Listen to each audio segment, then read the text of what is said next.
Ils se sont tous donné rendez-vous à 12h30 ce 5 octobre 2009 avec le même slogan pour une Algérie libre et démocratique.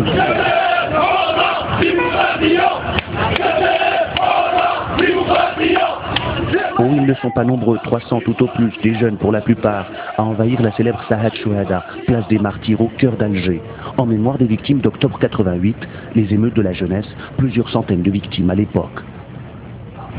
Il y a des gens qui sont morts pour la liberté et la dignité. Il y a des gens qui continuent à porter cet espoir et cette lutte. Un seul mot d'ordre aujourd'hui, plus de liberté. Les atteintes aux libertés individuelles et collectives, ainsi que l'absence de respect des droits humains, sont devenues quotidiennes. Si la situation demeure en l'état, ce n'est plus un mouvement populaire, mais un véritable tsunami de rage qui risque de s'abattre sur notre pays. Libérons la liberté fera le reste. La prise de parole n'est pas évidente. Depuis 1992, date de l'état d'urgence décrété, interdiction de se rassembler sur une place publique. Ici, on se veut pour un jour agitateur de l'ordre établi. La rue doit réappartenir aux Algériennes sans autorisation, dans la liberté.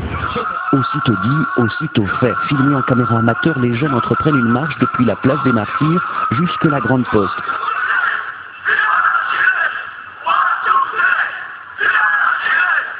Avec des slogans franchement hostiles au pouvoir, les mêmes qui avaient fait trembler la capitale il y a 21 ans. À la tête du rassemblement, l'écrivain Moustapha Ben Kodil, empêché par la police de lire ses textes au public. Mais les forces de l'ordre ont une consigne, on n'embarque personne. Briefing, quelques heures après la marche spontanée. Ici, on en est certain, l'opération est une réussite. On a interdit un moment de littérature, mais on a vu éclore une marche comme Alger n'en a pas vu depuis longtemps. Et les messages sont passés.